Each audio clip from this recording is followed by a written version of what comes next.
Hello, I'm in a 2013 Buick Verano, and today I'm going to show you how to use your front and rear defrost settings. So from here, with the vehicle on, this would turn on your front defrost, and this turns on your rear defrost. And this front one, while activated, you're now controlling it with your fan. So while it's on, this fan is going to be blowing up right on the edge of the glass here, and just at hot or cold. And if you want, if it's like kind of humid and you want to pull some moisture out of the air so it doesn't fog up, you would also activate the AC here while running it, even if it's hot, because that system will pull the moisture out of the air. And when you're done with that, you can turn it off or turn the fan all the way off. And for your rear, when this is lit up, you'll know the rear's on. And if you can see in the video, there's some black lines that run through the rear glass. Those black lines are a heating mechanism that will activate when this is turned on.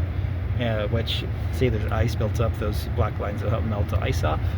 When you're done, just turn it off. And if you're having issues with these activating, first I would probably check your fuses. Sometimes a burnt fuse, something like that, or a relay could cause this interface to not work properly. But I hope this was helpful, and hope you have a wonderful day.